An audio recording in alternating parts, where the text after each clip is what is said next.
morning, everyone. Welcome to the Budget Finance Economic Development Committee. Today is July 22nd.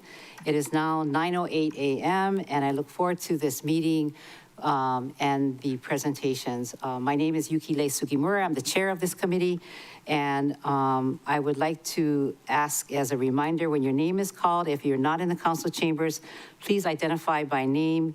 Any minors do not have to be identified, but if anybody is in the room with you, vehicle or workspace. Voting members, welcome. I heard Member Kama, my vice chair, is online. Good morning, Member Kama. Good morning, Chair, and it's nice to be here. I am home alone in my workspace. Good morning. I heard Member Cook, he's online also. Member Cook.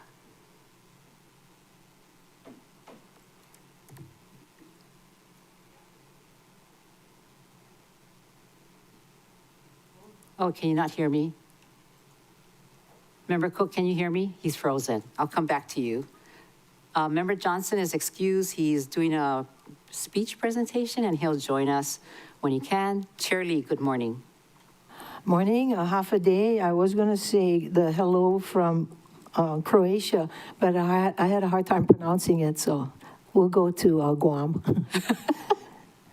Thank you for doing those greetings. Member Paulton, half a day.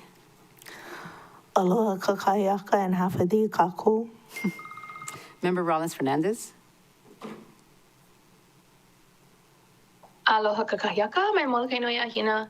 I'm at my private residence alone at the moment, but I do have my 2 children who are minors that may be walking around, and my husband, McKenna Fernandez. There are currently no testifiers at the Molokai District Office. Mahalo. Thank you. Good morning. Member Hodges will be joining us in a few. From the Office of the Mayor, we have Leslie Milner, our Budget Director, who's here for both items. Thank you, Budget Director. Director of Finance, Department of Finance, we have Guy Hironaka, Real Property Management Specialist 5, and we may have Marcy Martin, Director Online. Department of Housing, Samalu Mataafa, Deputy Director. Department of Liquor Control, Lane Silva, Director. Department of Management, Josiah Nishita is not going to be here, right? He's mayor today, so no Josiah, but we do have Jordan Hart, Zoning Administration and Enforcement Division Administrator. That's an old title, I think. Oh, that's the title I got. I know. I thought he's now like Office of Recovery, and are you like Deputy Executive Assistant? Oh, okay. This is the old title, so we will get rid of this long title. That's okay. Corporation Counsel, we have Christina Toshikio. Welcome. Good morning, Ms. Toshikio. Nice to see you here in the chambers. Other resources, we have a great set of resources that are joining us, and if you would allow us to have them be resources under our Rule 18A. Director of Department of Business, Economic Development and Tourism, State of Hawaii is Director Jimmy Tokioka. He's online. Good morning, Director. Thank you. Nice talking to you yesterday. And we also have other DBED representatives with him, which is Director of Tourism Research, Jennifer Chun, Director of Office of Planning, Mary Alice Evans, Project Analyst, Office of Planning, David Kobayashi, Economic Research Branch Manager, Joseph Ruse, Special Plans Project Manager, Lauren Primiano, and representatives from Becker Communications, President and CEO, Caroline Witherspoon, and Vice President Jocelyn Collado. Representing the from Maui Economic Opportunity is Debbie Kabibi, the president, who's right now our Chief Executive Officer. You're sitting up in the chambers. Thank you for being here. Representatives from SR Partners, Inc. We have Melissa Hemp, who is going to be presenting. We have Jeannie Skog, partner, also in the audience. And so members, if you allow me, I would like to make those resources available to us under Rule 18A of the Council. Thank you. No objections, Chair. Thank you.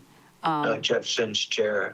Here by myself, Oh, I'm sorry, I didn't no introduce you. testifiers and Adam. Sorry, I'm online. I gotta drop off at 11 for an appointment. Okay. Thank you. Thank you. Sorry I didn't introduce you. Good meeting yesterday, by the way, which will be kind of relevant today.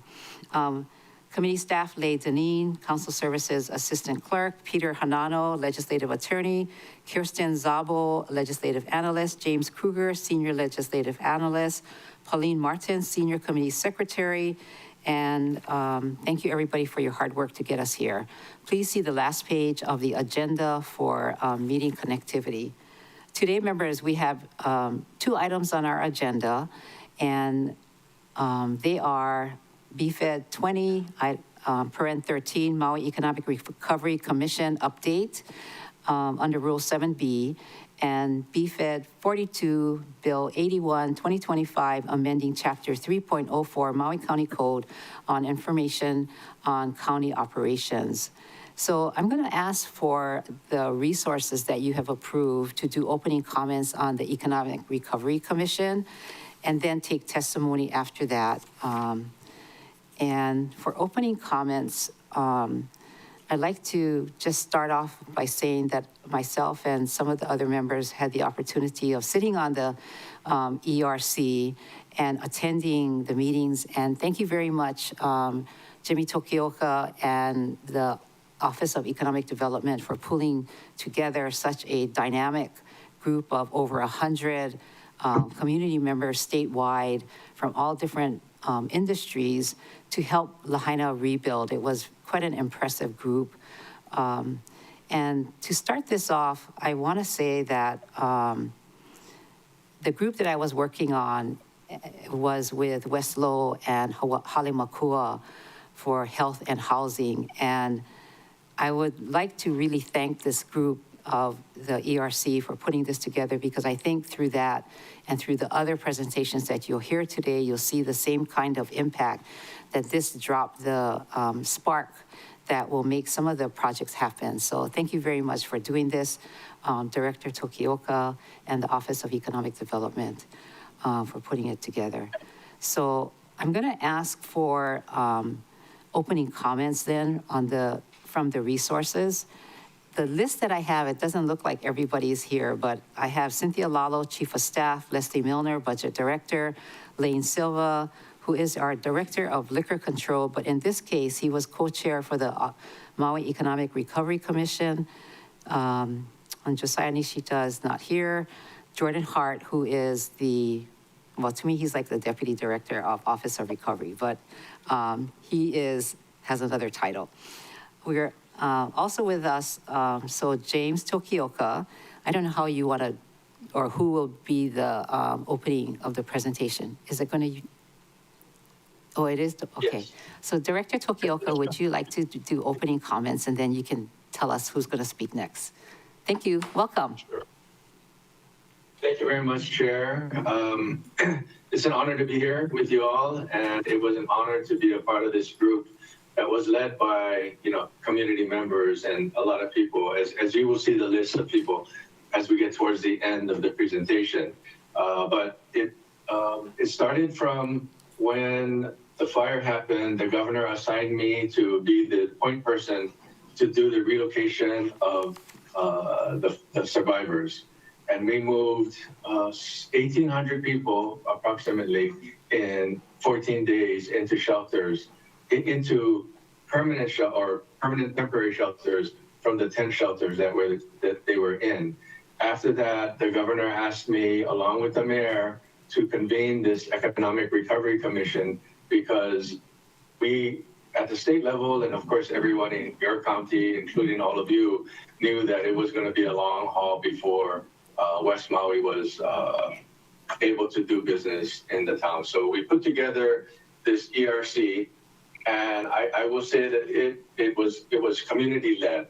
Certainly something that everyone that was on that list that came from the community had great input.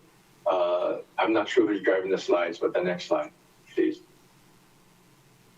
Okay, so here's a little timeline of where we started and what has happened since. The report was completed in March of this year, but we went to make sure that we got everything done. We had challenges on getting this to you and getting you to conduct this meeting. So we have 26 slides, Chair. I know you told us that you wanted us to do this in half an hour, so I think 1 minute a slide will be more than enough. So let me just start with the official presentation. Once again, thanking the governor and the mayor for allowing us to work with all of you to do this. But this presentation summarizes the findings of the Maui Economic Recovery Commission and its final report, which was published in March. The ERC brought together over 100 leaders from across sectors, including community, education, culture, small businesses, agriculture, healthcare, hospitality, unions, philanthropy, and all levels of government. The group identified 34 recovery ideas, which were refined into 11 priority projects to support Maui's economic recovery. These also informed the Lahaina long-term recovery plan. BFED, in partnership with the county, state, and other federal agencies, documented the ERC process, findings, and supporting data in a final report available at the Maui Nui Strong website. We know you've had hundreds of meetings since the fires, and our task today is to present the Maui ERC report, and we ask that whatever questions you have, we can answer them at the end of this presentation. I want to take this opportunity to thank the entire BFED team for pulling this report together, and many of them, thank you, Chair, you've already introduced. I want to talk about one of the groups that was convened in the ERC, which was the healing group. And they were led by Amy Hanaile'i, Shelly Kimura, and Teranishi. And that group is still actively putting together programs as we speak right now, raising money, working with CNHA to go out into the community and groups like under my umbrella. One of the programs is the Grinch Miss Lahaina, the Grinch Lahaina Fest, December 2024. The Culture and the Arts Plant Legacy, April 18th and 19th, 2025 at the Ritz-Carlton. So these groups started at the ERC, but they're still continuing to go out and do a lot of the work that the committee had recommended. Next slide, please.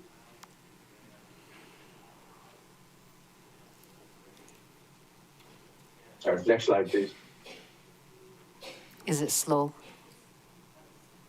Oh, there. There we go.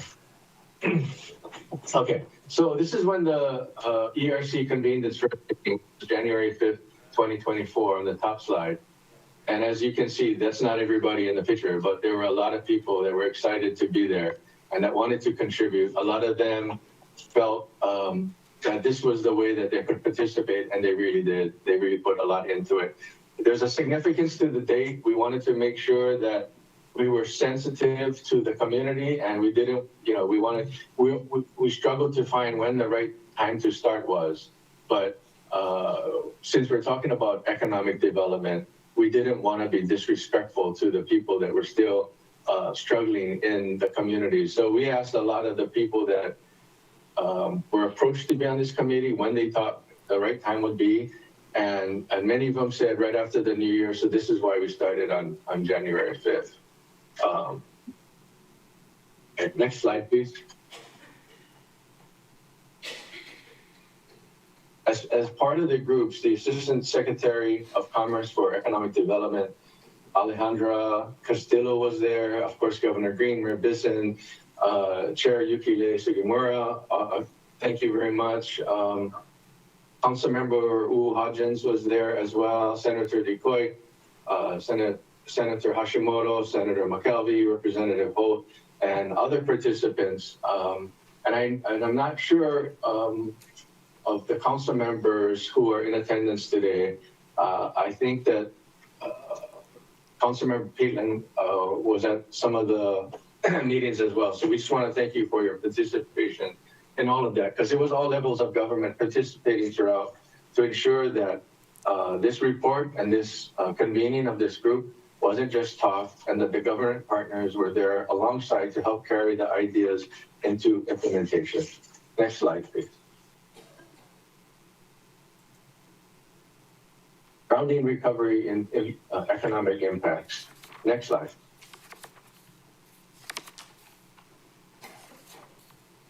Okay, so these are some of the things that we'll discuss today, but because of the time constraints and, as I've said, the hundreds of meetings that you had, we'll leave it to you at the end to talk about or ask questions about the things that you want us to cover that are in the report, and some of the things that may not be in the report that we can cover as well.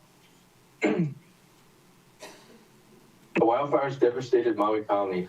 Not only did it see lost businesses that were destroyed in the fires, but homes that were destroyed, including those for the West Maui workforce.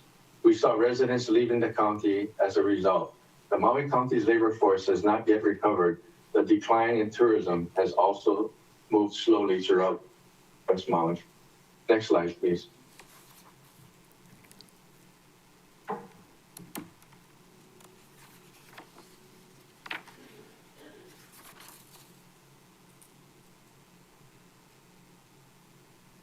Next slide, please.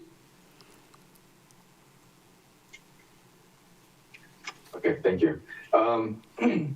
So this chart is self-explanatory. So if you can just look at the numbers, the fire not only physically destroyed a lot of the structures, but disrupted 1,000 businesses and 7,000 jobs, representing 913 million in annual business revenue. Next slide, please. This is a slide that talks about the residential structures, and I know you folks have had many meetings about this. We do have Craig Collette, who's on the line. He'll be able to discuss some of these questions that you may have at the end of the presentation, but over 1,200 residential structures were destroyed, including many multifamily buildings, leaving thousands of families without a place to live. Next slide, please.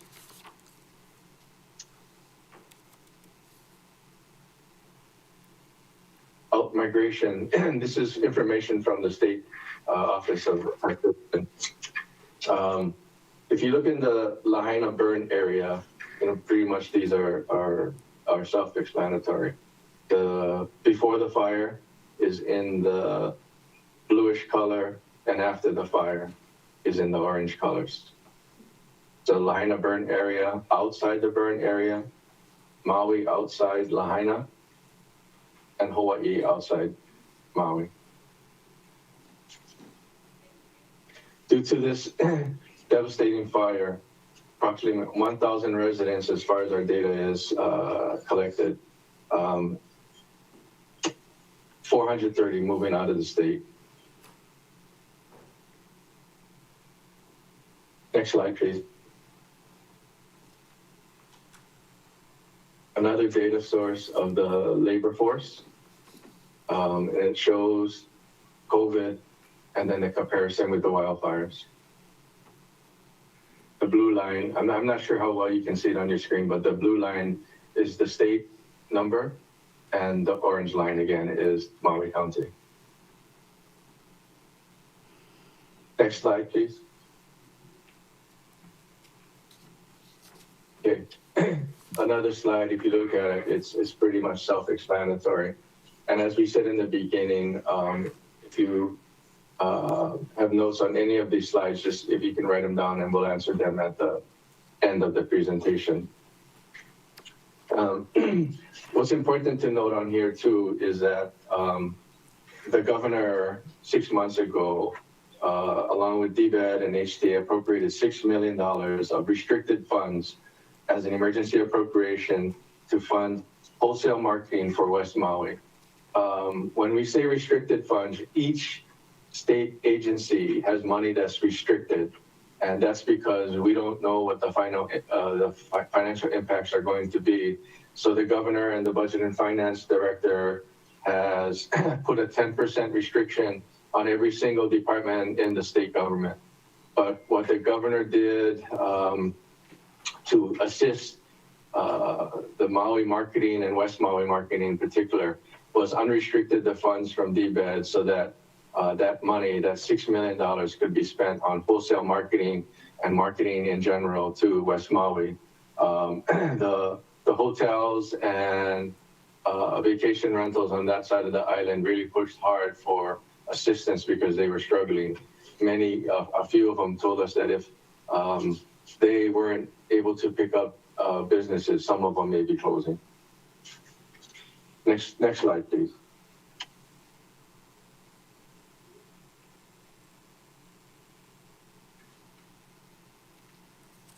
Okay, this is another self-explanatory slide. Just talking about the visitor arrivals. And this is just Maui County. Next slide, please. Again, another slide that's, pretty graphic, but pretty self-explanatory. Seasonally adjusted Maui County hotel occupancy rate and seasonally adjusted Maui County hotel average daily rates.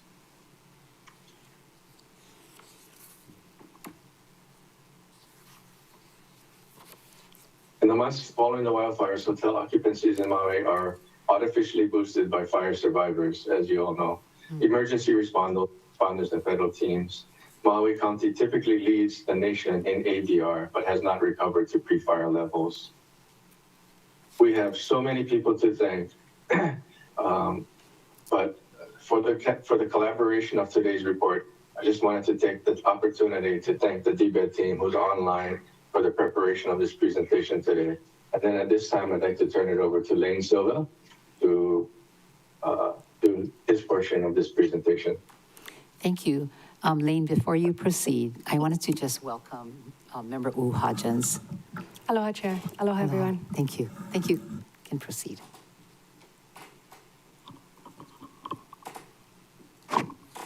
Yes, thank you, Jimmy. I'll just touch on a little bit, from the community level of the ERC. Immediately after the fire, the mayor formed teams, emergency response teams, which I was a part of the economic recovery functions team. So I've been involved with the ERC from the beginning. And I can tell you from my experience, it has been very community-driven and community-led. The evolution of the ERC from the beginning to the end, or not the end, where we're at now,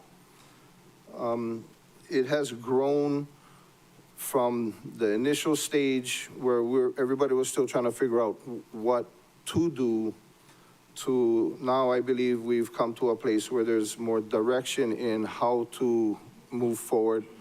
And I expect that it will continue to evolve as we go forward. Next slide. In the initial gathering, we had everybody write down their 5 items that they believe to be the priority in how to move forward with the recovery and the mission that was ahead of us. And you can see on the slide right now, this is the word cloud that was created by the collection of the ideas that were given by everyone in attendance. And as you can see, the darker, larger ones were the ones that were the most response from the people in attendance, all the way down to the lighter color and smaller version. So what really stands out to me, and has always stood out to me, is that integrity and community seem to be the most widespread response from everyone that was in attendance, closely followed by respect, then down to honesty, kuleana, and collaboration and commitment. Now, I think that's very important, and if you take a close look at that, what that tells you is that's where the mindset was in the very beginnings of this process. So I believe what that demonstrates to me is that that's what the community was looking for and expecting in how we move forward, with our hopes of recovery.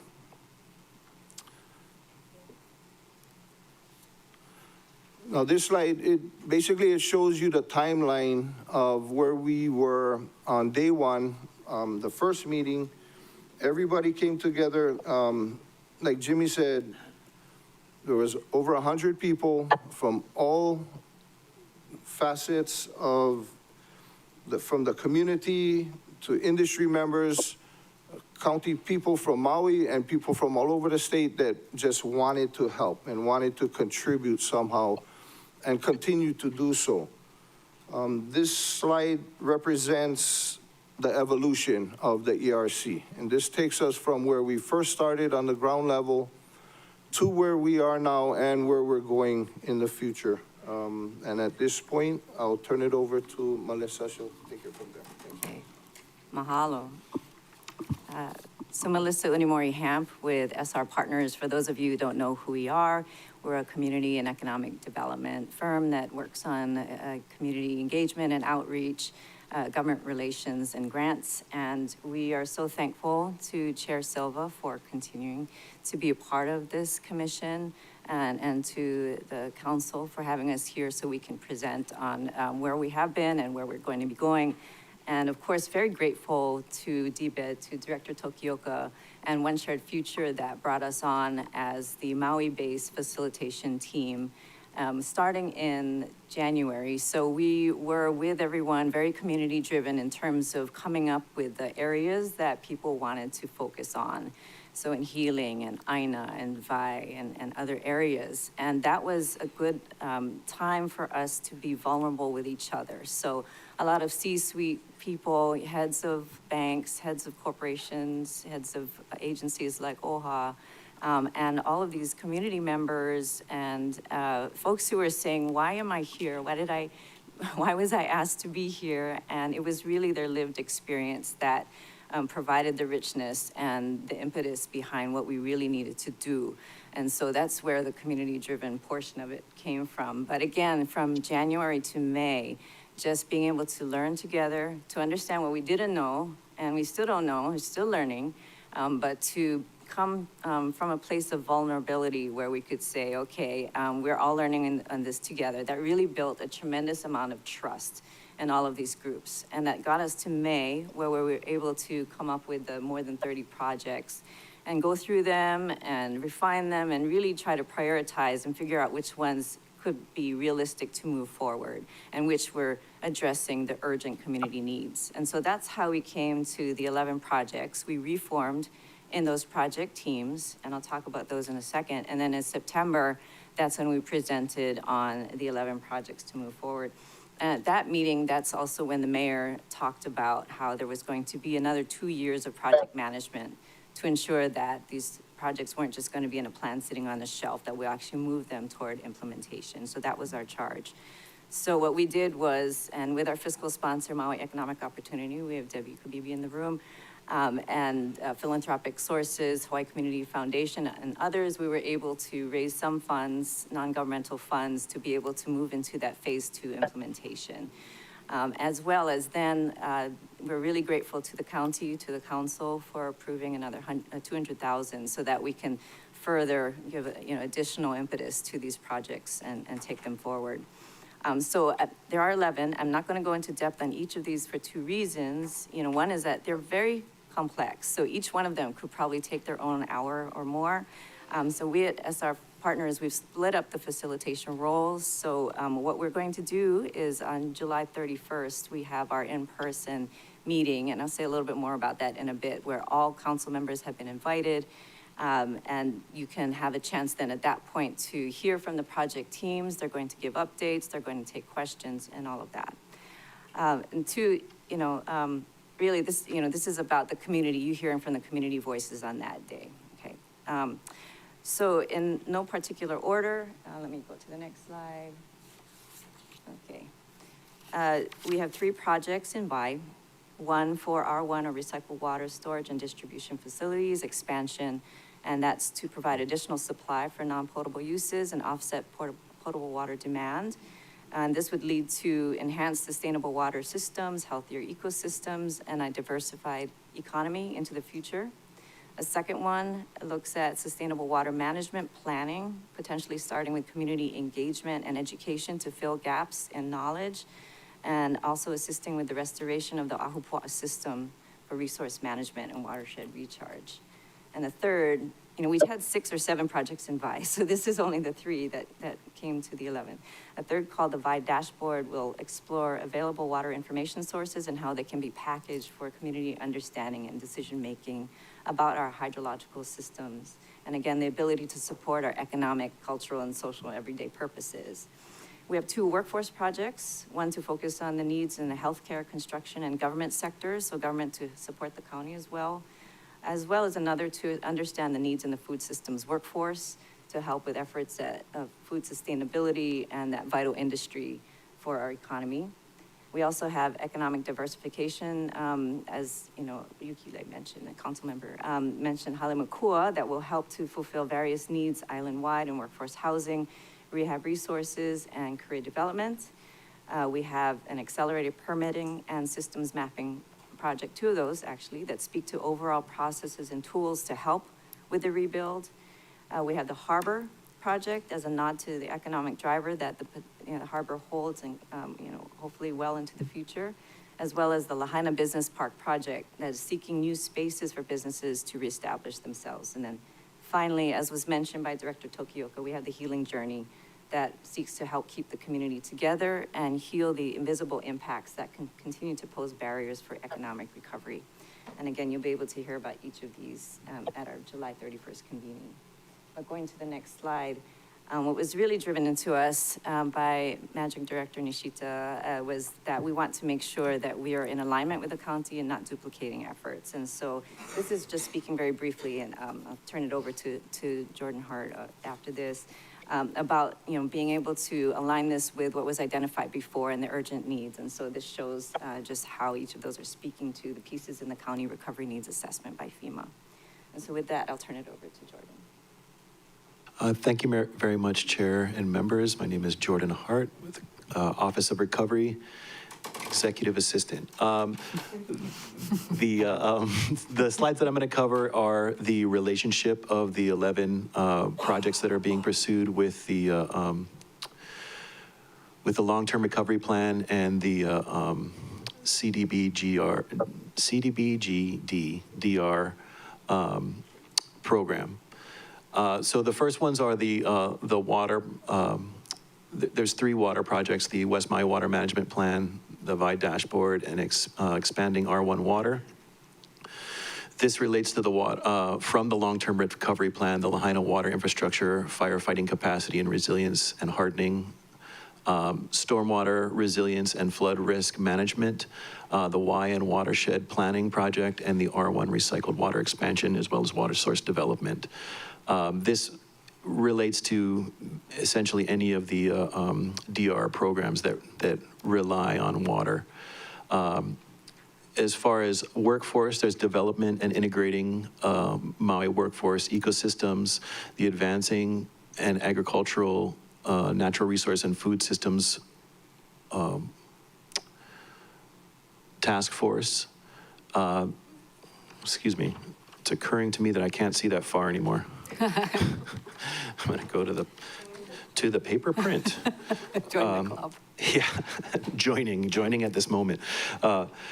Advancing Agricultural, Natural Resource and Food Systems Workforce Task Force. This relates to economic innovation and development, green workforce development, and it as far as the DR program relates to public services. There's also Health and Prosperity, the Healing Journey and Pathways to Prosperity, which is the Halemakua project. There's a Keoloho projects, the creation of the Lahaina Memorial and healthcare service expansion in the long-term recovery plan, and that relates to the DR program of public services. The rebuild focus of basically reinitiating the operation of Lahaina Harbor and improving the permitting process for the acceleration of West Maui and Kula recovery. These relate to the Lahaina Harbor restoration, Inter-Island Ferry System, rebuilding Lahaina Plan, infrastructure assessment and improvement studies, and building resilient incentives in the Lahaina Long-Term Recovery Plan. And they relate to the DR programs of housing, infrastructure, public facilities, and mitigation. And then there is a story mapping centered on survivor housing and resources.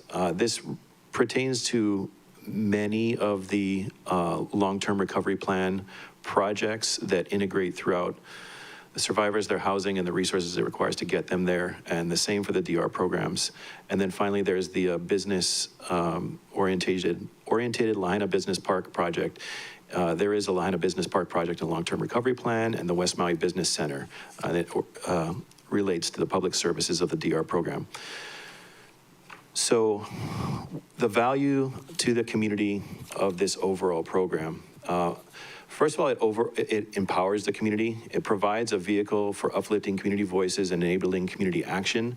And this started with Lane and the RSF, as well as DBED, and it's carried through with the support of SR partners, and now the mayor's office and OOR is staffed up to continue to facilitate and support these community selected and driven projects.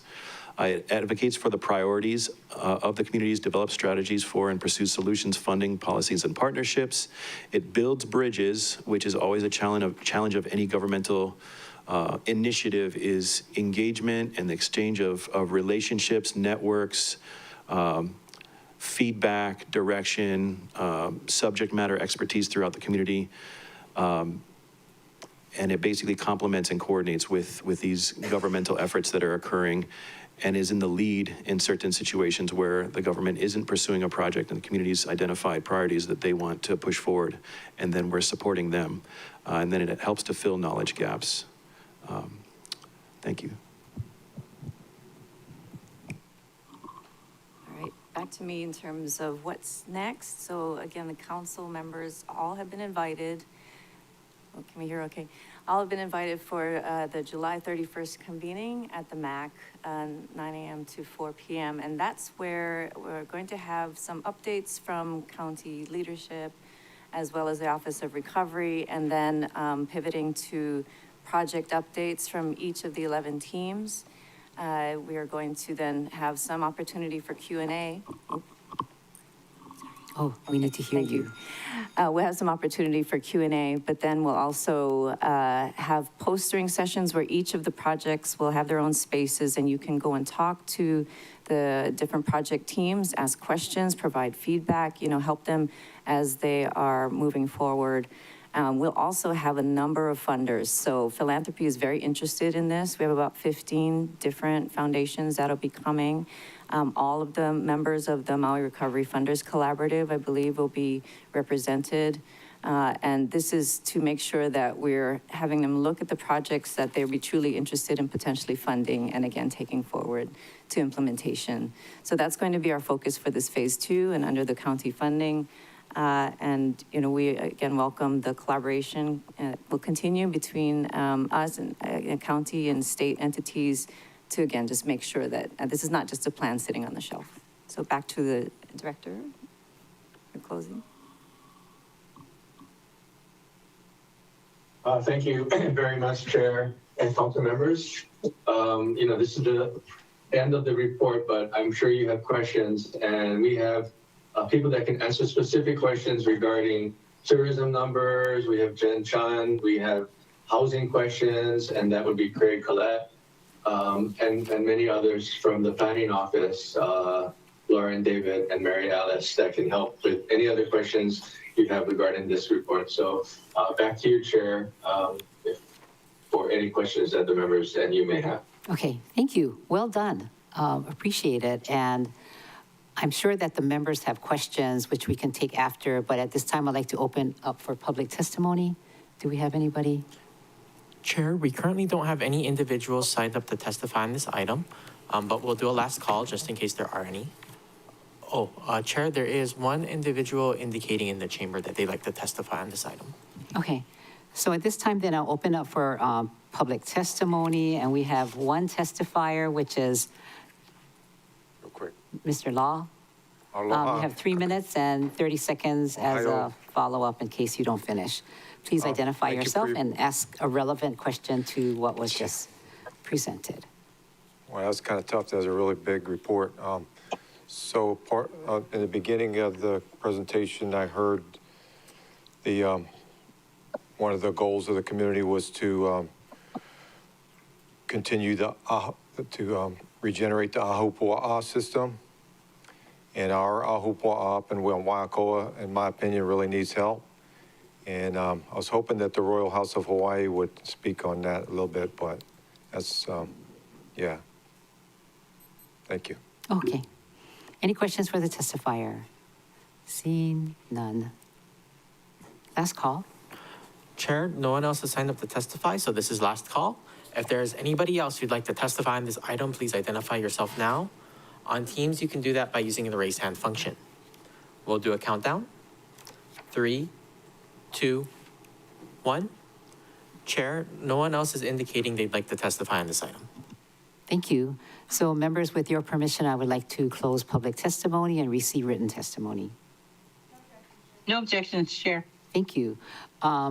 So at this time then, questions from the members, I will ask for 3 minutes per member. And I want to start with Member Paulton, since she's our West Maui council member. Member Paulton. Thank you, Chair. Thank you to the presenters. I was wondering if you could, I didn't see the July 31st invite. Who would that have been coming from? Is it through email? Yes, a council member that came through email, so we can make sure you get that, we resend that. Okay. What email did it come from? So it was from Kim, I think, Kim Thayer from our team, but we'll go ahead and double check that. Yeah. Okay. That whole time period is still a little blurry for me, so I don't recall going to the meetings. I do see that Kaipoa and Mikey were there, so I mean, I couldn't have said anything more better than them probably. And you know, plans are great. I just was wondering, you know, if there could have been opportunity or if there still is opportunity for short, mid, and long term, because you know, some of the things that I hear within the community is like services needed right away that are also businesses. You know, like we have a desperate need for laundromat. People are like fighting to get into the laundromat, and they're competing with the short-term rental cleaners for the one existing laundromat in West Maui.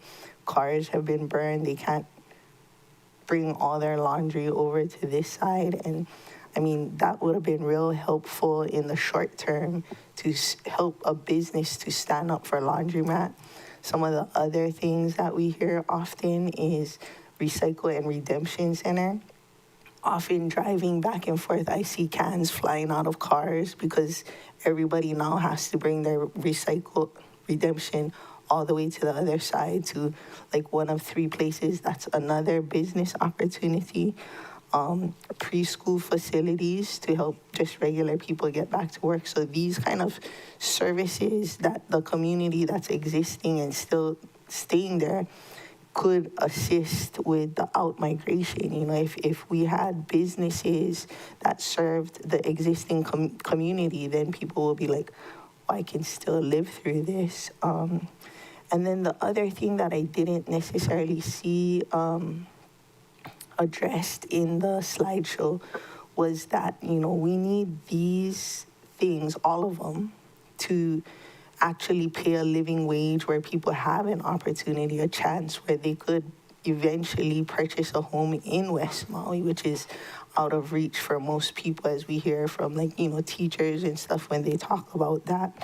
The other thing, you know, with the state involved, DBED, whatever, we're waiting on already totally entitled housing because Seaworm since the designation. It's 2 years later and we can't get moving on that. So without housing, and then we have Bill 9 and, you know, all these things. And I don't mean to sound ungrateful, but those are things that we need, you know? Thank you. My time's up. Anybody want to, go ahead. Yeah, thank Director. you, Chair. Thank you, Councilmember Paulton. Absolutely, yes. All those services are necessary and necessary sooner than later. I mean, those are great ideas, you know, laundromat, preschool, those types of things, I believe, are things that should be happening. I don't want to go into setbacks because that's bringing negativity on the project, but to name those types of ideas are great because that gives us the opportunity to put it forward where maybe if somebody may have had an idea thinking about, okay, I would like to start something up in Lahaina, but what should it be? Or how can I make it be successful? I mean, those are great ideas. So hopefully that's something we can put out and somebody will grab onto it. I have shared it previously with like Keanu and others, but I don't know what is the hold up on it. I mean, the other thing is the $6 million on tourism, but the UHERO or the UH Maui West study, they're asking for $500,000. And if we could find a way to study that or fund that study, because it seems they're really making a difference with like childhood depression in the aftermath, post-traumatic stress, and having a healthy community would help our economic recovery. And I did see that healthcare is one of your priorities. A lot of people have heard of that Keola hole, but more people have actually participated in the Maui West study. So, I mean, just balancing those things that people are actually participating in. And I mean, the ideas, the pie in the sky is good as well, but right now we need tangible, you know, for the community. Mahalo, Council Member. The one thing to emphasize about these projects is that they are continuing to evolve and develop. And so with valuable feedback like that, we can take that back to the project team and see how something like that fits. But that's absolutely the aim of this, to stay current with whatever the community is needing. So thank you. Thank you. Okay. Great input. I'm going to change this to 5 minutes per. It sounds like the 3 minutes was definitely not enough per member. And I'll go Chair Lee down this way, come back with Member Senensi to Gabe Johnson. So Chair Lee. Thank you. Followed by Member Kama. Okay, thank you. Thank you for the presentation. Thank you, everybody, for being here and for the work you're doing. What I always look for is a beginning date and an end date and the funding. I don't seem to see that in your plans.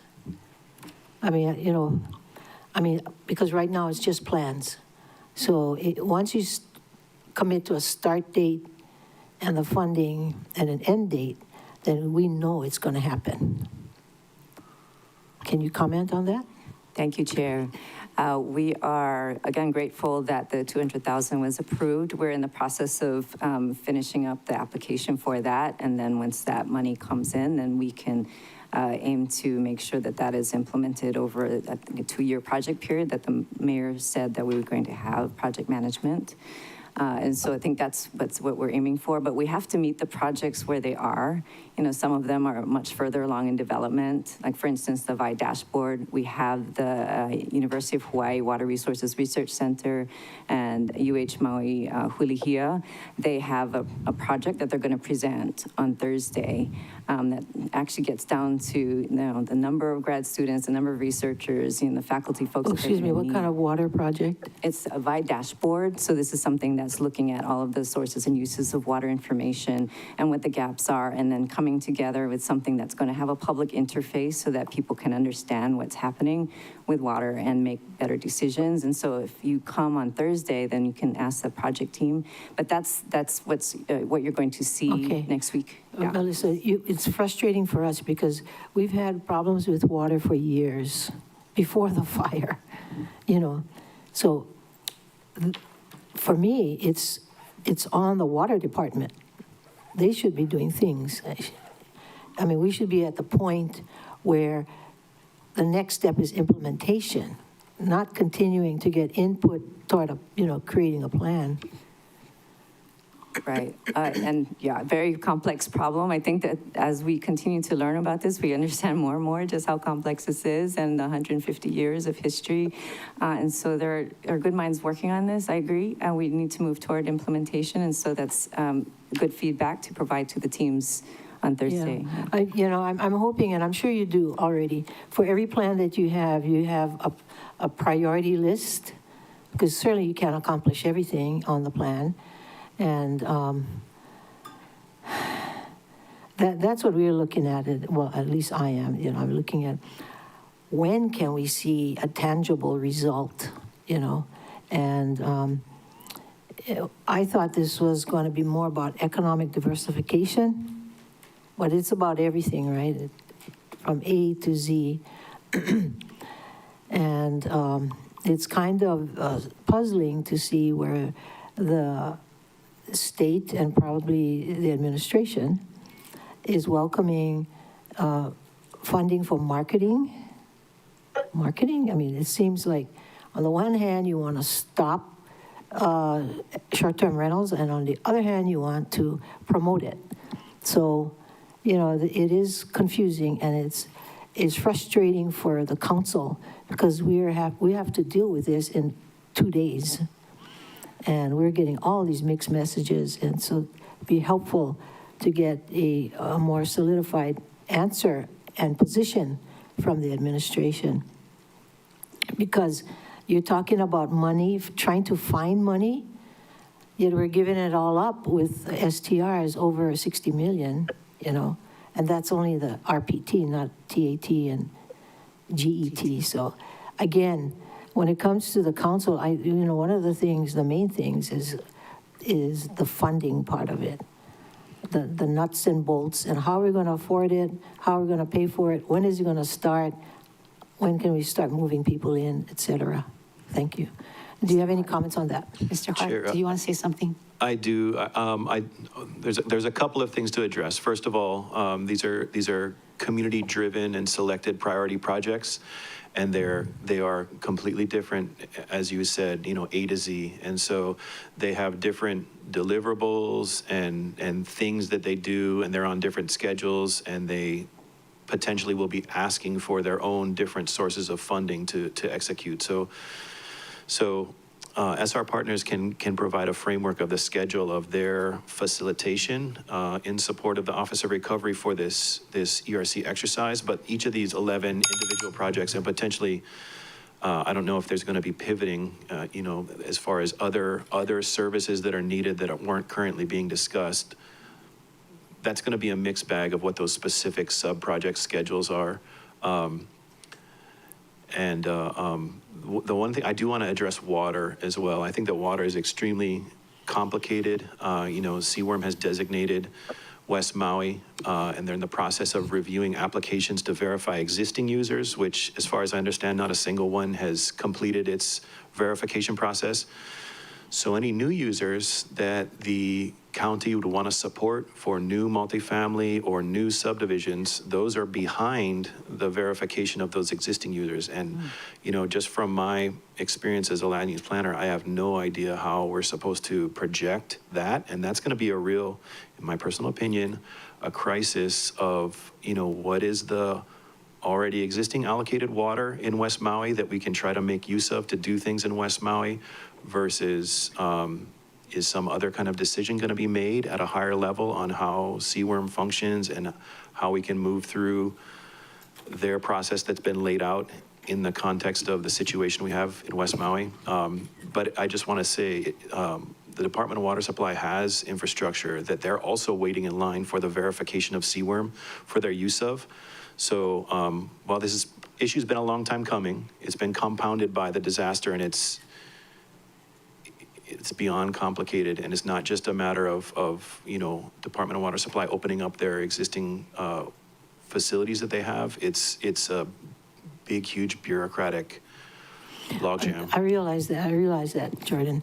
You know, it's sad that we've been dealing with this so long. Members of the council have become almost experts on water. We know so much about it, and there's no one answer. But certainly, that's the reason why we've been pushing R1. We're the ones that have been pushing for Lahaina as well as South Maui. And to me, that is something that's negotiable with the private water users, owners, that there can be some kind of exchange, some kind of agreement reached with regard to what we have to offer and what they can offer. That's one. And then there's conservation. You know, we need to initiate conservation policies. That's another one of saving water. And at some point, we're going to have to look at desal. And then even Member Paulton knows about the tunnel water. You know, tunnel water. That's what people tell us, and the experts are telling us. So there's a whole slew of solutions, but somebody has to grab a hold of this problem and go with it. And it's very difficult to expect the average community member to grasp this, because what we know is over decades of working here. So some things I can see the community providing input, but the technical issues, I don't think so. The engineering issues, I don't think so. Thank you. Okay, thank you. Next, I'm going to go to Member Kama, then to Member Sanensi. I'm going to do one round of questions and take a break after that. Member Kama. Thank you, Chair. So I wanted to get back to the issue that Member Paulton had brought up about preschools and laundromats and businesses like that communities are so reliant and dependent upon. So in the plan, do we have some kind of a time frame when some of these projects will be able to come alive or be ready for people to access? So thank you, Council Member. If you are able to come on Thursday next week, there will be more fully formed project proposals. That's what we're having them pitch to the funders. So, you know, they got to make sure they have all of their I's dotted and T's crossed in terms of how much they're asking, what time frame they're working on, what partners are in there, the ultimate goals and objectives. So that's going to be something that will be packaged on Thursday, and we can certainly give the team feedback about the need for those essential services as part of that. So the question again is, what is your sense of a time frame for that? I appreciate the need for that. Unfortunately, I'm not one of the facilitators of that particular project. So I don't want to speak to that, but that's something where the project team will be present next week, Thursday, and you can talk to them about that if that will help. Okay. Mr. Hart. Chair, I just want to try to clarify. I know that there's a lot of various initiatives going on as a result of the response to disaster, and basically the state and the federal agencies and the county put a lot of irons in the fire, and this is just one of the many initiatives. But these initiatives, just to reiterate, are driven by community members. So they present their proposed schedule of when they can accomplish their stated goals, and as stated, that kind of information will be firmed up at the presentation on the 31st. But as far as us to state to them what their deadlines are, that's not the configuration of this initiative. It's basically to support, empower, encourage, facilitate, and basically that's how we're trying to operate this interaction. Thank you. Okay, so my understanding is what you just said was that while we understand that there's a need that the ERC has come up with, and these are all the things that have been identified, basically, we don't know if we're going to hit them unless those who will be providing the services are able to do that. Is that right? I just want to clarify that this, there was an identification of where in the action plan some of these proposed projects could align for DR funding, but this is not a DR initiative. These are Yeah. independent initiatives that could potentially qualify for DR funding after they're stood up, after they make application through the policies that are being established and maybe selected. But DR is operating on its own program, the action plan, and the forthcoming programs that are being established to implement that. Thank you. So let me see if I understand what you just said. Then this initiative that we're talking about has nothing to do, or very little, if anything, to do with the DR funding. But then depending upon how it stands up, will maybe determine that it can get DR funding. Is that right? That's correct, Chair. The initial support funding for this initiative was provided by DBED, which we're very thankful for, and it's been supported to continue by the Maui County Council. And when these projects fully form themselves and come to fruition, they could potentially qualify for DR funding because their alignment with the long-term recovery plan and the programs described in the action plan. Thank you. And okay, so who in the project team could I address my initial question about when? So we have Jeannie Skog, who actually facilitates that particular project on the Lahaina business side. Do you want to say, I don't know. I think I could address that. I think that what we can do is we can try to push and encourage the project leads to set timelines on the 31st presentation, and we can provide that back to council for your information. Oh, well, that sounds good. Perfect timing. Thank you. Thank you, Chair. Thank you. Thank you, Member Kama. Member Sinensi next, followed by Member Uhajens. Mahalo, Chair, and excuse me, mahalo for this report and all the work that's been put into it. I was just curious. I know the community came out a couple of times of some things that they wanted to see in the recovery efforts, and I was just curious if and I get it that it might be both federal and state funding, but was there any discussion on the expansion of the Lahaina bypass going north? Only because there were concerns about evacuation routes, but also in considering that the next 5-10 years we're going to be rebuilding Lahaina and having that economic center in Kaanapali, having people to drive through a construction zone already. I mean, did that come up with any of the discussions amongst the 200 plus people that participated? I can try to answer that question, Councilmember. Yes, people did bring up, A to Z in these sessions, but that particular question, and I'm not sure exactly which bypass you're talking about, but I know Director Sniffen and the Department of Transportation just released something last week about a bypass road that was going to cost, I believe it was a $60 million or maybe a $50 million project that they were looking at a bypass in West Maui. So I'm not sure if that's the same plan, if you saw what I saw in the press release, but Director Sniffen was on talking about that. But that, I'm not going to say that idea came from this commission. It came from, years of working with the community on the part of the DOT.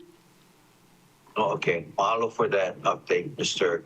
Tokioka. The other thing that we heard from the community was about Front Street and, addressing Front Street and making it maybe a walkable path or something like that, or a memorial path. But what Front Street is connected to is one, the harbor, and two historic designation sites. So I do see some of the participants were cultural practitioners. Have there been discussion about keeping those or addressing the historical nature of Lahaina? A lot of people are saying, "Hey, how is Lahaina gonna look like?" And because of its historic significant past, do any of the projects kind of address, the historic nature of, or just the designation of those two areas? Chair, I could respond to that. Yes.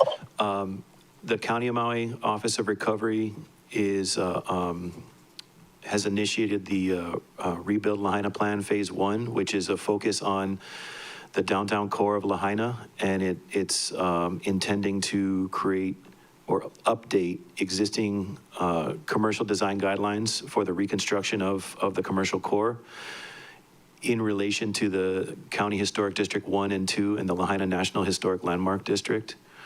Concurrent with that, the Office of OEV Resources has initiated their Royal Complex Master Plan that focuses more on the historic and cultural resources of Lahaina town that do overlap with the harbor area and the commercial area. And so those are two concurrent efforts that are intended to work with the community to address those issues and basically document an agreed upon direction for uses and character of the redevelopment of the town going forward. Thank you. Oh, great. Thanks, Jordan, for that update. Thank you, Chair. Thank you. Next, Member Hodgins, followed by Member Cook and Member Rollins Fernandez. Thank you, Chair. Thank you, everyone, for your presentation today. Okay, a couple questions. So it seems like the county is going to be kind of taking a passive role in this for now. When do you think we will take a more active role in the planning of the economic recovery for Lahaina? Where is OED on some of the economic recovery facets that's not only discussed in this plan, but just in general? Do we know? If somebody wanted to start, let's say, a laundromat tomorrow, where would they begin? Go ahead. Thank you, Chair. Thank you, Councilmember Hodgins. I can't speak specifically to a laundromat, although I think they could probably apply to OED for grant funding for something like that. I know OED is trying to take a very strong look at making sure that they are economic development focused at this point, and try and really hone in on that, specifically when it comes to recovery and items like that.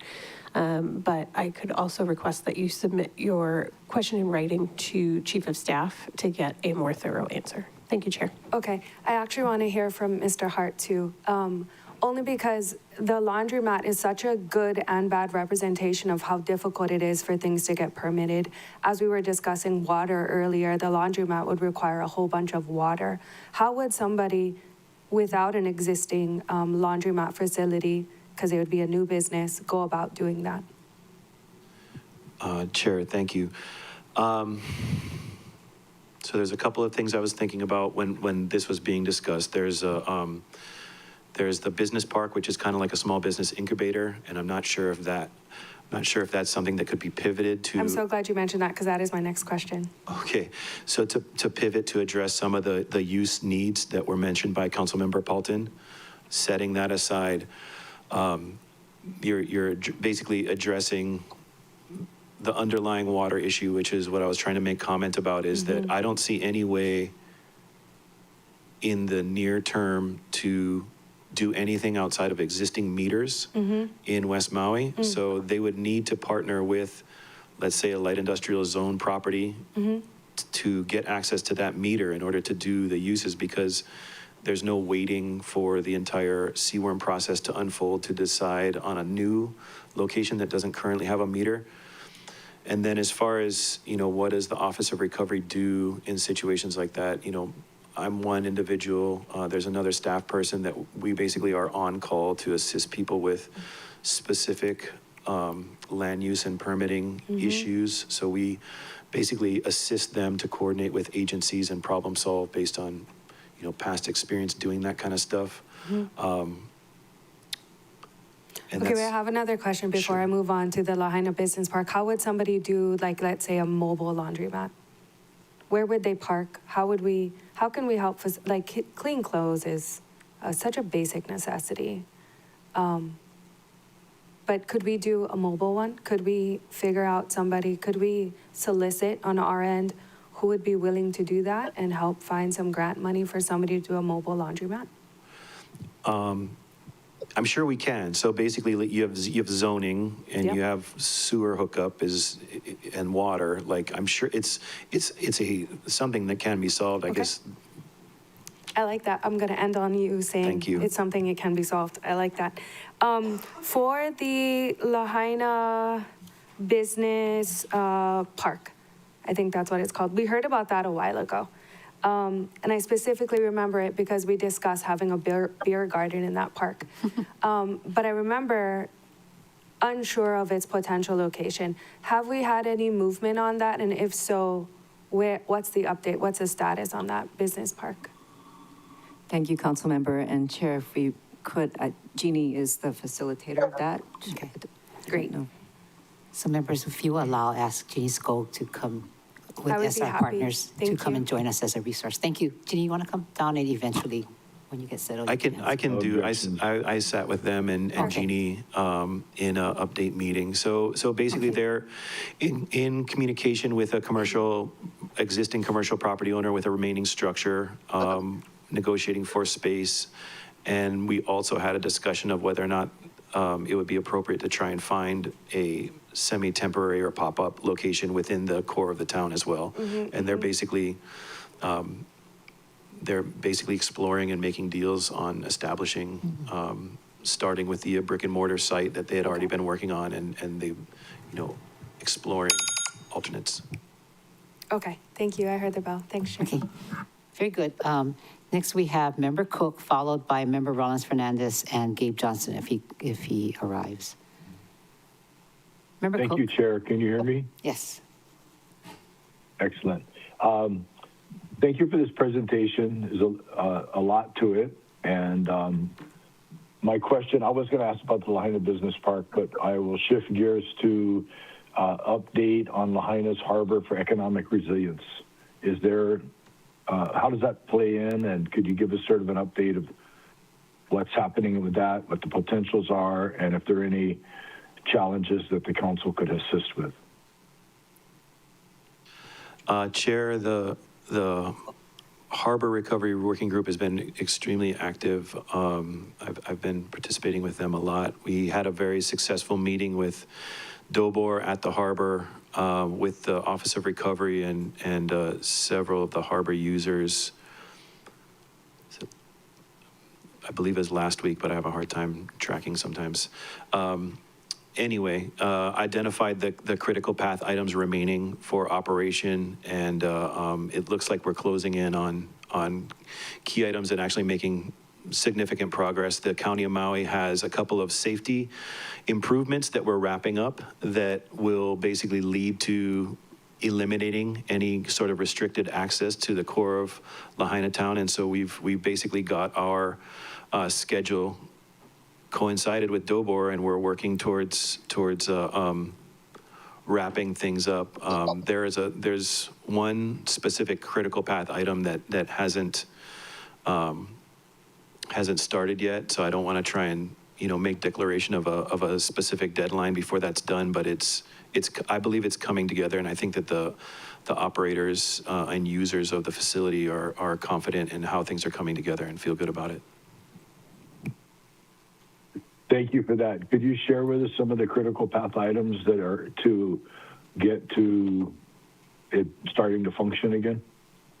Sure. So on the county side, there is basically either repairing or cordoning off any unsafe pedestrian areas, sidewalks and what have you. There is securing critical cultural sites that are going to be part of the Royal Complex Master Planning Project in order to basically keep them on the level of respect that they require when people are allowed to begin walking back through the area. And then on the Dobor side, there is the repair of the restrooms, which is basically that's number one as far as accommodating a large number of people at a specific location. And then there's the County of Maui's seawall and railing repair project along the seawall, but that is going to be able to condense the project site around the work area, so it'll just be this little block of blocked off area, and it won't consume cross streets anymore. And so those are them. Thank you. Thank you. Is the renewing the ferry operation to Lahaina Harbor a priority? I believe we were talking about leaving from Lahaina to Lanai. Correct. Yeah, we spent a lot of time discussing that. Dobor is engaged with the ferry operator. That's a critical issue of discussion, but basically, for some background, even the operators need time to move, to coordinate the move and things like that. Everybody is very anxious, but also understands that they all have lead times on their various parts that they play in the process. But that was something we spent a good amount of time talking about, and it is a priority. Okay.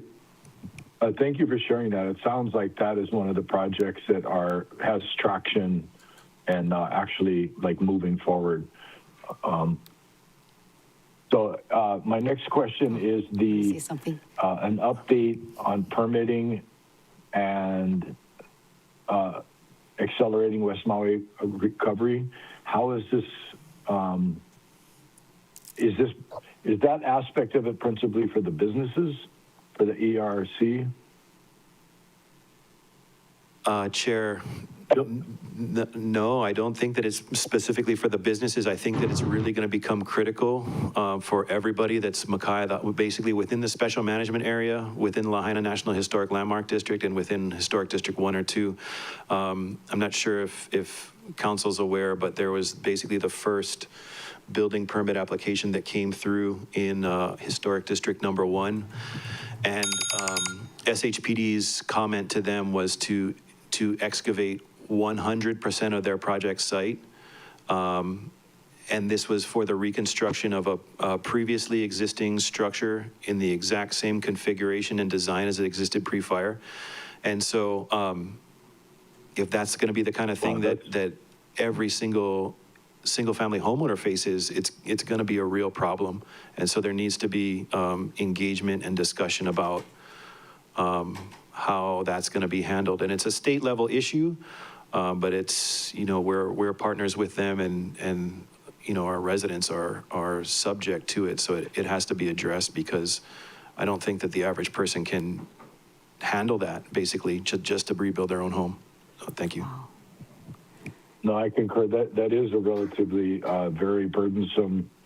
It just seems like environmentally to excavate all that. What do you do with it? How do you manage it? Potentially causing erosion issues and a lot of things.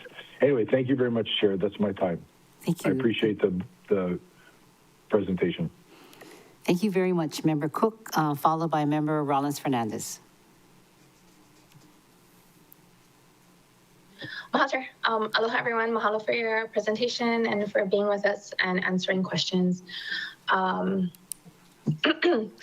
have to step away right after I ask my questions. A lot of my questions were asked, like the working together with the Department of OEV Resources. It sounds like, based on what Mr. Hart was saying, that they are working together to protect the Royal Complex area. So mahalo for that information. And then in the presentation, Director Tokioka talked about tourism numbers not returning to pre-fire numbers. And we know pre-COVID numbers was way too much for Maui. In our general plan, the limit that the community requested was a 3-to-1 ratio, 3-to-1 resident to tourist ratio, and even the pre-fire numbers was above that. And so in planning tourism recovery, what has the discussion been regarding ensuring that we don't cross that line of over tourism again? Okay, I'm not sure which information or report that you were referring to, the 3-to-1 at DBED or the the REIT office. I was not aware of that, but what I was aware of is the community-led groups that were at the ERC were talking about how do we, and this is talked about at HTA all the time, is how do we plan for responsible tourism to Hawaii? And that's is the goal, that's always gonna be the goal. If you can share that information with me on where it came from, 3-to-1, I'm assuming one tourist. The Maui general plan, 1 tourist for every 3 residents, yeah. No more than, was that 33%? I've not seen that Maui general plan.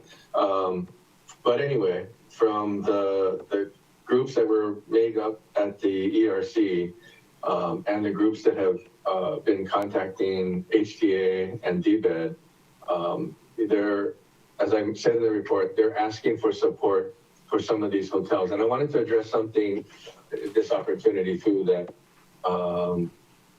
Member Lee brought up on the when I said short-term vacation rentals. I did not say permitted short-term vacation rentals, because none of us in the state support unpermitted short-term vacation rentals. And I know that Maui is probably the most contentious when it comes to those short-term vacation rentals, but the marketing for the wholesale efforts were focused on hotels. And so I apologize that I didn't say unpermitted or short-term rentals like that. But Member Rollins, if I'll take a look at that Maui general plan, and you know, in everything you do and we do, you know, there's always one side of the story and the other side of the story. But overwhelmingly, the voice that we heard was West Maui and the hotels in West Maui, the destination, accommodation destinations need help. And so that's where those comments came from. I have not seen it, and I will look at that 3-to-1 plan from the general plan. One other thing, Chair, if I can, I wanted to address that Member Alton brought up. And it is choices that people make. Now, we invited all of the trade unions to come to the ERC because we just assumed that there'd be tons of construction happening, which is happening right now in Lahaina. But when it comes to that, many of the work, or a lot of the work, is not union work. And so, you know, from the union leaders, it's frustrating, but also from the community members, they understand that it's difficult for some of these people who are rebuilding to hire union work. But, you know, that's the choices that individual homeowners make. And they have to make it based on their own financial situation. And I think for the most part, the unions have been totally understanding of that. But I just wanted to add that to part of the question that she asked. So I hope I answered your question, Member Rollins. No. Well, you didn't know about the 3-to-1 ratio number, and so now that you do, maybe you will be able to answer my question at a future time, because the question was about how to manage those numbers in accordance with the Maui General Plan, which is the 3-to-1 ratio. But since you didn't know about the 3-to-1 ratio, then I assume it's not woven into that recovery plan. And so perhaps on July 31st, that's something that can be looked at and incorporated. Yeah. Okay. I have to go, Chair. So So I'm not going to be here for the next round of questions. Okay, good. Member Rollins Fernandez, member, I want to call you Deputy Director Hart, that's wrong. Jordan Hart has a comment he wants to make, so you can leave if you have to leave, but he wants to answer. Chair, thank you very much. I just wanted to just clarify, so for Director Tokioka, the ratio comes from the County of Maui's island plan. And so, I think that we're very grateful for the support to getting attention back to Maui to resume the business operations of the visitor industry. And it's on the county level that we regulate the number of units and the type of projects that get approved that result in the accommodations that create that ratio of visitors to tourists. And so that's something that we can control in our planning and project approval process, is how many total visitor plant units exist that affect the ratio of visitors to residents. And so, that's something that's in our long-range plans that we continue to work on. Thank you. Okay, thank you very much. Member Johnson is still not with us, or did he join us online? I don't see him. Okay, so I have one question, and then we can take a break. So just as a comment on the mobile washer and dryer facility, during COVID, we did have that in Waiale. So maybe OED can look at it as something that you can model after for County of Maui. So it is something that is possible, and maybe that can even be located in West Maui, and that would be very helpful. So that's one. And listening to this and your comments, and it may be, something to think about, is administration planning to submit any budget amendments or operational shifts to respond to this plan? Because I know we do have the CDBG DR funds, but are there any other plans that you will need the council's assistance as our budgeting partner we have? Is that a Leslie Milner question? Thank you, Chair. At this time, I'm not aware of any proposed budget amendments related to any of the projects listed. I know we do have several of them that are already supported in the budget, including R1 Water and some others. That said, obviously, as we continue through the fiscal year and plans develop and we get closer to seeing how those CDBG DR funds will be allocated and what maybe is not included in that, there is always the potential that we would come back for a budget amendment to support some of these initiatives. Thank you, Chair. Okay. All right. So I'm going to ask if we can do another round of questions after the break. It's now 10:35. So you want to take a 10:45, 10-minute break? Yes. Okay. This is a recess for 10 minutes. Thank you.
Welcome back to the Budget Finance Economic, I was going to say Economic Recovery Committee.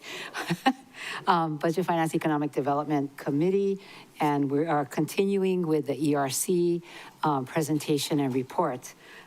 So we've had one round of questions with members present. Who has left is Tom Cook, who had to go to a meeting, as well as County Rollins Fernandez. And Member Johnson still has not joined us at this moment. So Member Paulson, do you have another question? Just kind of, I guess, I'm not sure if it's a question or a comment or a suggestion, is that after my opportunity, I heard in the answers to the other members that, this is something that's community driven. And I kind of liken it to my kids, when I ask them, oh, so what do you want to be when you grow up? Oh, I want to be a social media influencer or whatever. And I'm like, yeah, but how does that contribute to society? How does it serve our community? Like, I'm sure a lot of people would like to go after that tourist dollar or whatever, but in the moment, what are the things that our community needs? And how can that be made into an economic recovery generator that provides a living wage, So I understand that the group that was formed wanted to listen to the community, but I think it's incumbent being using of tax dollars and things like that, that we kind of guide the community to focus on community needs and how that can be an economic generator, how that can pay a living wage, and the steps to take. I understand, if you look at the timeline, January 2024, obviously the hotels were going to be hurting at that time. And if the hotels were flush with tourists in January 2024, where would they be going in Lahaina? Because there really was nothing there. I look at Calais Lunchbox, which just opened at the Lahaina Cannery Center, and it's doing really good in the morning and lunch, not so much in the dinner, but they're still struggling to hire workers. So if we have a bunch of these eateries, which is sorely needed, because for the first 6 months, mostly we had just pandas, are we going to be able to pay a living wage? Are we going to be able to hire workers? Eateries are kind of a thing, a needed economic generator, but will we have the workers for it? And, in terms of a new use and water, this is an opportunity to say, let's go for low flow washing machines, that use the least amount of water as possible. What if we make it attached to a commercial kitchen with a window to people can buy manapuas or something while they wash their clothes and have Starlink hook up for a little extra, a daily password or something like that. How can we focus these community economic generation to first serve our community? Because when there's situations like COVID or the fire or, World War III, Donald Trump, tariffs, whatever, our community is still going to be there. They're still going to need services. When they first reopened to tourism, our kids weren't even back in school yet, public school kids. So it's looking at it holistically. I don't know, if it's effective or efficient to have our chief of staff also being the director of economic OED and Energy Commission and chief of staff. But if we're really focusing on economic development, maybe we should have a director of economic development. And DBED, I know that their role is business economic development, but they're a function of the state. And so maybe they can help us to navigate the other state agencies that are restricting that economic development. And I'm all for CWRM, I'm all for SHIFT, what they stand for, but how can we be realistic, of we need water, we need to respect our iwi kupuna, but we also need to rebuild.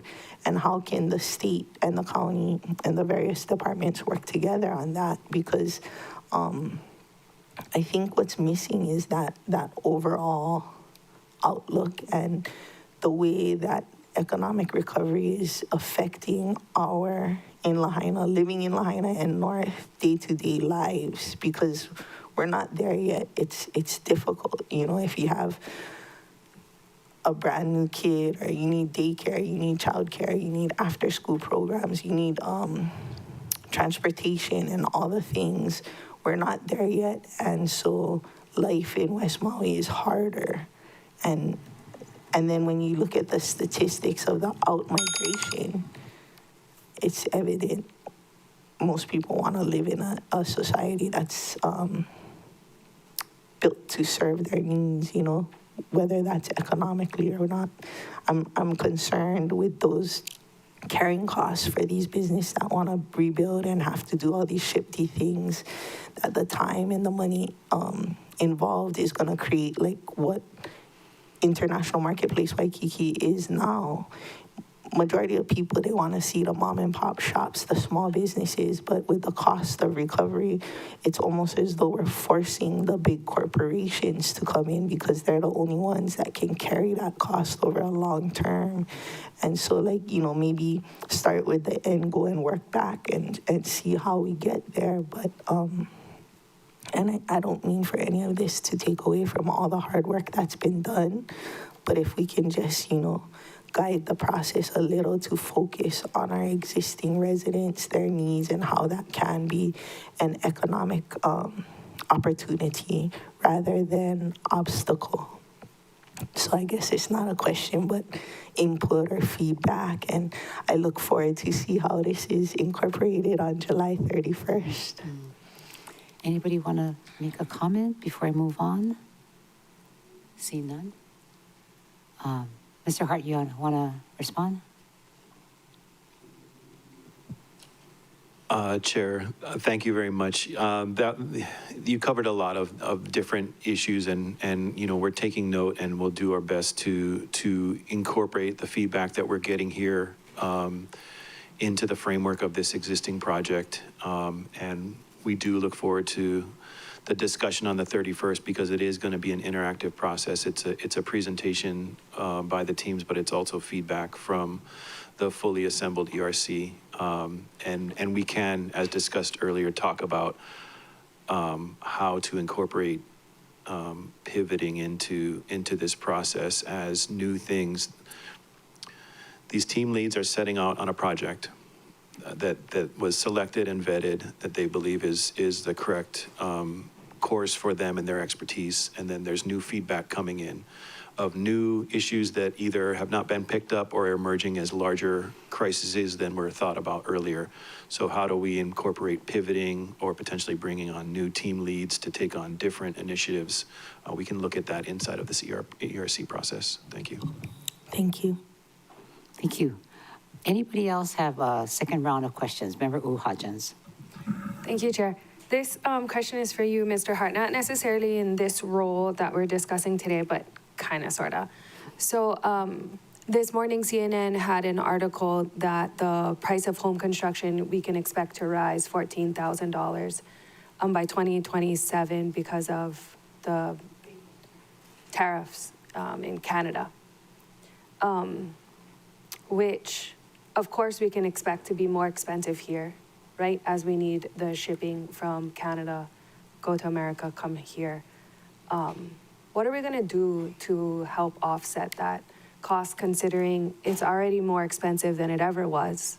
And now we can expect, let's say, hypothetically, an extra $20,000. And that's, I think, relatively conservative, considering that's only $6,000 in the projected, I guess, cost increase in the continental U.S. What are we going to do? Well, as long as it's not inflation that's driving those price increases, then I think we're okay. No. A little sprinkle of inflation, a sprinkle of tariffs equals about $20,000 something extra. I don't know. I think about this, what you're talking about right now, I actually spend a lot of my own personal time thinking about. Same.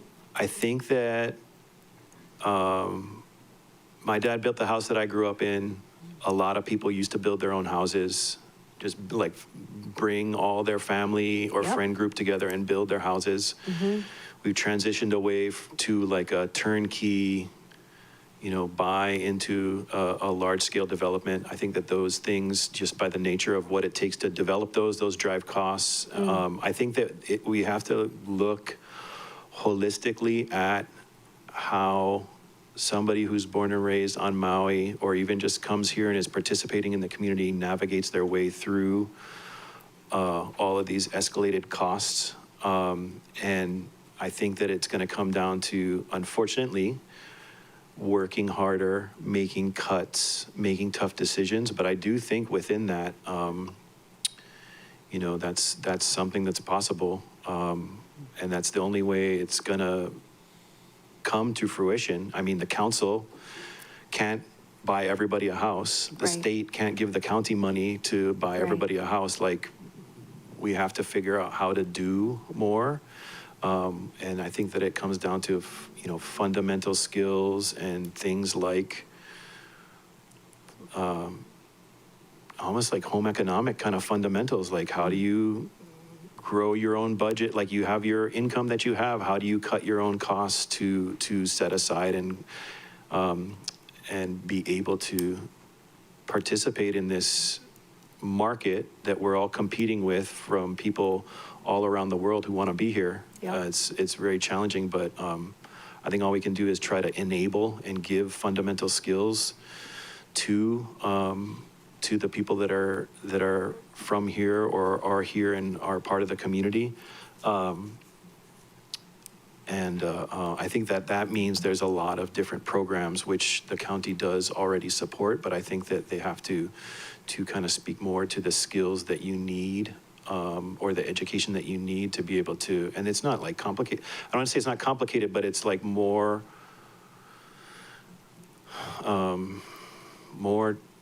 trade or like it's not formal college education, it's fundamental skills to get our people into housing in the market that exists, basically. I have another question. So, majority of Lahaina had obviously this historic characteristic that we love, this plantation era kind of vibe. And I know we're still trying to navigate, what era we will ultimately kind of decide on when it comes to the reconstruction, kind of, sort of. But continuing on this line of construction and its costs, trusses are so expensive and hard to find at this point, which means that everybody's going to have like a lean-to roof, which doesn't really have that historic district look. It has more of a modern, kind of funky look. I mean, no judgment on people with a lean-to roof. What are we going to do? Like, how are we going to have people build back? And, they're going to do their plans now. If they didn't already do it, is July of 25. Takes a little while for things to get permitted. By the time they buy materials, it's going to be maybe 2027. Maybe we'll have trusses. Maybe we won't. Maybe we're going to look at lean-to construction. How are we going to navigate that in the historic district area? Sorry to just throw this all on you. It's nothing what we were talking about, but I was reading the article this morning and going, oh my God, Yeah. what are we going to do? So one of the things that I didn't say earlier is that regulation is cost. So, our regulations are what drive costs. Like, is the County of Maui interested in looking at a creative, there's the International Building Code, are we interested in looking at ways to create an opportunity to construct housing that's safe, but also attainable? Like, for instance, there's any number of layers, but like, let's just say energy code, for example. We go doors open, windows open at my house. We don't have AC. So I don't like, either. what do you, there used to be single wall construction. All the camps were all single wall construction. So like, at one time that was okay. Now that's not satisfactory for you. You need AC and all of these other things that you need to operate your home. So I think that are we willing to make sacrifices or tough decisions in order to make things economically feasible? And that would take basically increased risk and deregulation. So are we willing to have those conversations or not? Shoot, there was, could you kind of I don't even know, because I was just like talking to you based on what I read this morning. And to your point, ironically, like my trusses. house is not deemed safe, but it's been standing for the last 100 years. Yeah, right. That, I mean, and pretty much yeah, trusses, everybody that's right, knows, trusses. somebody's house that's, from the 30s or before that's been through any number of hurricanes and has been housing families for this whole time. Yeah, my house So, doesn't have hurricane straps. Yeah, but, I mean- but you can't do that now. So that's something that the state and the county have the authority to look at. There are counties without, building permits and things like that in the nation. So it is something that's possible. And there can be a real discussion on it with regard to things like trusses. That's a cost savings, time savings, a meeting of cost savings and time savings. Are you gonna save money on your contractor to buy from X local truss production company, or are you gonna do it yourself, which is challenging and takes more time? So I think those are just hard decisions that everybody has to make. Are we gonna maintain the character of the historic district, which everybody, I believe most people did appreciate and a lot of people want to see come back? That means additional cost and or time to finish your project, and people just basically gotta talk that out in the public process and come to grips with what we're dealing with. Thank you for answering my question. Thanks, Chair, for allowing me that small discussion sidebar. Thank you. So relevant, very relevant. We have Member Johnson who popped in. I'm so glad to see you because you did participate with the ERC, Economic Recovery Commission. Your name is printed in, the collateral. And do you have a question? No, I don't, Chair. But thank you for recognizing me. I'm apologizing for my tardiness. I was at the Summer Pals event and everybody, all smiles in the crowd. And so I'm here and ready to work. Thank you, Chair. Okay. Oh, that's so cute. Yeah. All right. Does anybody have, Chair Lee. Thank Second you. round. Continuing on with the subject of funding, I'm sure all of you have discussed where the potential funds would come from. Like, Leslie, how much of the CDBG DR funds would be available for portions of this project? Yes. In dollars, how Mr. much? Hart. Mr. Hart. Chair, I think that from where we're at now, the only thing that you can really do is look at the allocation of funding types in the action plan. The DR section of the Office of Recovery is working with their consultant Horn to establish their policy plans for each of the areas of the action plan. And that basically is the rules and framework of how you apply for and obtain that money. That's a process that's going to be wrapping up in the next couple of months. And so without that done, that's the rule book of how you qualify for and request this money. So without that being done, it's not possible to say who would qualify or what they would need to shape themselves into to qualify. I can say that DR funds are supposed to be a funding of last resort and a gap funding situation. So they're not supposed to just completely fund things. So it's going to be a collection of funding sources, whether, and I do think that is something that SR Partners is supporting, identifying methods of finding funding for these initiatives. And I do think that some of it will be asked to come from the County of Maui and some of it will be asked to come from the DR funds. But what those total dollar volumes are right now, I don't think that we are at a place that we can even say that for You you. folks don't even know how much would be available to be considered? In other words, I would think that reconstruction and new construction of water facilities would be a high priority. And so you're, in your mind, setting aside X number of dollars, and for sewer, and for road improvements, evacuation routes, et cetera. And then what's left over? is my question. So the action plan basically allocated how the $1.6 billion would be spent within the county of Maui.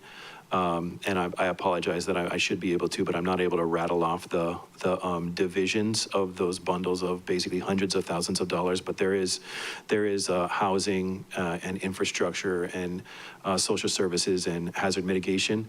And so that's those matrices where I was going through the projects, how they align with the Lahaina Long-Term Recovery Plan and how they relate to DR programs. That was basically the way of identifying how they would be in the vein of these pools of money in the DR program, but they still need to have first of all, some of these projects still need to fully form what exactly they're doing and how they're doing it, which is what's going to be discussed on the 31st. But then also there's the DR programs that lay out how any of these projects after they're formed would enter into that process and qualify for and obtain funding. To integrate all of the different 11 groups into the overall action plan? Isn't it integrated in that? There's direct relation. So I'm sorry, I wasn't in the office of somebody that was in prior to me may be able to talk about that time frame a little bit better than I can. There are some projects that are basically speak directly to initiatives, but Okay. there are some that are not. Thanks. Oh, okay. Let me go to another question. Leslie, is there a fund for direct assistance? Not DR funds, but any fund available in the county? Thank you, Chair. Thank you, Chair Lee. Direct assistance for specific People who need funding for subsistence, people who need funding for housing, et cetera. Thank you, Chair. Yeah, I think there are several different initiatives in the county to provide direct assistance, some of which were added by the council during the fiscal year budget process, including the ALICE initiative. We also have several housing programs in the Department of Housing to directly assist residents who need help. And we're providing funding to the Lahaina Trust, Land Trust, there it is, to provide funds for GAP folks. They have a GAP program for folks who have a difference between their insurance and their rebuild costs, along with assisting those who want to have their housing remain in community hands through in perpetuity. But and nothing other specifically initiatives. for housing, financial assistance. I'm not talking about the Alice Fund, which is under Maui United Way, or anybody else, only under the county.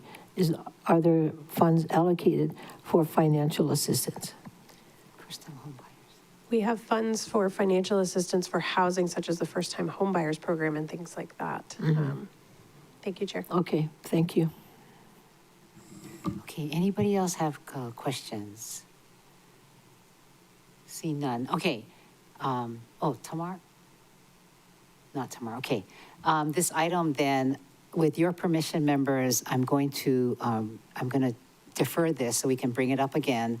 Appreciate the discussion. I hope many of you will then go to the July 31st event. And I wonder if you wouldn't mind just announcing the details and the public is invited? No. Oh, council is invited. Sorry, I thought it was a. Thank you, Chair. The council members are invited, and we also have a number of funders in there, and so it's going to be the project teams presenting to you all and to the various philanthropic funders, as well as other project team members. Okay, very good. So all of you in your email, you would have gotten an invitation to attend that. Please respond to it. And thank you very much for allowing us to have this one preview. I guess more details to come. And I'm going to defer this so that we can bring it back at the appropriate time because this is an ongoing big concern. I will stand with Member Paulton to say that we do need a director for the Office of Economic Development. I have a situation, I'm going to advocate for this because in my community, which is having a ho'olaulea this coming Saturday, their grant, which was funded through the fiscal 25 budget, it never got finalized. and they're having their function this Saturday. And I'm getting spinning from OED. I'm very, very disappointed. I'm going to just say it publicly because it's so outrageous. And I don't think that they're the only ones who are experiencing this. They have personally taken out money from their own personal accounts just to make sure the function does happen. But we really need somebody in that office who can pay attention to it. And every time there's a need in this administration to have a manager that left or whatever the reason is, Cynthia Lalo's name gets put in. It's not fair for her, I don't think. I don't think anybody can have that many big jobs if you deal with an organization as big as the County of Maui. So thank you, Member Paulton, for saying that. I have been saying that in emails, but I'm going to just say it publicly because of my experience with Keokea Ho'olaulea, which is happening this Saturday. So even if my family has to give them money, I will help them because this is so unfair, inexcusable. Anyway, not part of this. I had to advocate. So at this time, then I'm going to defer this. Thank you, everybody who has provided us information and support because this is a very important next phase that we are going to go in, and appreciate SR partners for the work that you're doing for implementation. As you know, during this budget cycle, we did allocate funds with Managing Director Nishita's assistant of the funds that you would need to move this forward because I think it was important. So thank you very much, and I'm gonna take like a short recess just so that we can change out. And so thank you very much. 11:20, we'll come back, 4 minutes.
Welcome, everybody, back to the Budget Finance Economic Development Committee. We have the second item on the agenda. And thank you, members, for the great round of questions that we just had with the ERC, and we look forward to learning more on that. This item is, I'm going to end up deferring it because the discussions that I've had on this is calling for more attention to enforcement, and of which this bill hasn't addressed, and I agree that we need to. So therefore, and I'll tell you who I ran into over the weekend is Guy Hironaka, and Guy said, the bill that you're proposing probably needs to have some attention to enforcement. And since he mentioned it to me twice, I thought, okay, this is serious. I've taken it further and had our attorney, Mr. Hanano, look at it also. So I'm going to pull this item, this bill back and include more depth into it with Department of Finance and looking at the bigger picture. So remember, this is in Bill 81, and this would amend Chapter 3.04 Maui County Code to require the disclosure of funding source for county-acquired land when requesting appropriations for development. And this bill also ensures that proposed uses match the restrictions tied to the fund and adds quarterly reporting through the budget implementation report. So again, I'm going to defer this, but I want to hear from you if you have any concerns so that we can bring it back and include your concerns. If not, I'm going to defer this and bring it up again. Oh, testimony. That's right. Anybody, do we have any testifiers? We do. Yes, Chair. There's currently one individual signed up to testify on this item. That would be the individual connected to the meeting under the name Royal House of Hawaii. Oh, okay. Mr. Royal House of Hawaii, do you have any testimony?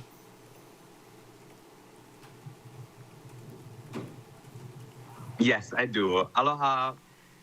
I'm testifying as for for budget. I recommend and demand. Can you speak a little louder? Okay.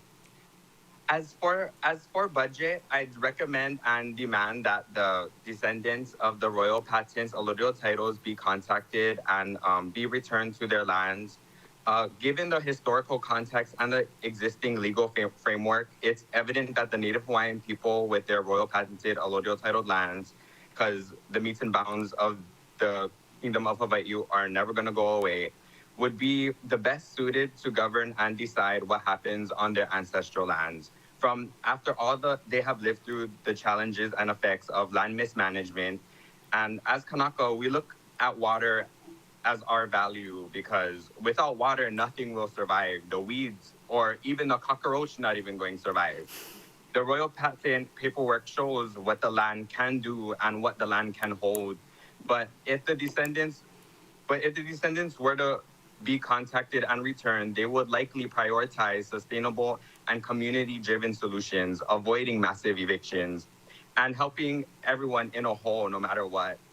So I demand and urge you to find each descendant and beneficiary of each Palapala Nui, aka Royal Patent, which is already supposed to be done by law, because I'm pretty sure the descendants are very much alive and still haven't been contacted or don't even know from the brainwashing injustices continuing till this day in school from being taught that businesses ended the royals for the land ownership when we are actually the walking royals with the royal patent allodial titled lands that last forever. And currently these, I guess the state is erasing the royal patents and LCA from the legal info in the TMKs of everyone's house paperwork, which is not supposed to be done and is a crime on an international level. And everyone in Hawaii is a leasehold grantor, so the land does not ever stay in that person's family forever unless they are a descendant of the royal patents, just letting you know. And please respect the existing legal framework for the Kingdom of Hawaii. Mahalo. Thank you. Any questions for the testifier? See none. Thank you very much for testifying. Any more testimony? Chair, there's currently no other individuals signed up to testify on this item, so we'll do a last call. If there's anybody who'd like to testify on this item, please identify yourself now. On Teams, you can do that by using the raise hand function. We'll do a countdown. 3, 2, 1. Chair, no one has identified themselves as wishing to testify. Okay, thank you very much. With your permission, I'm going to close public testimony and open, I always receive written testimony. So members. No objections, Chair. Thank you. So you heard my intention, right? I'm going to defer this so that we can do a deeper dive into the enforcement or other areas that you may think we need to. So anybody have any comments regarding this bill? I see none, okay. So I'm going to defer this item and schedule it again once we work with the departments to look further into possibly looking into the enforcement aspect of it and what I want to establish quarterly reports or communications so that we can be clearer about intentions of what was put in the charter, especially for this open space funds. All right, members, so thank you very much. It's been a very interesting day. So it's now 11:33. This one item is going to be deferred, and this meeting is now adjourned.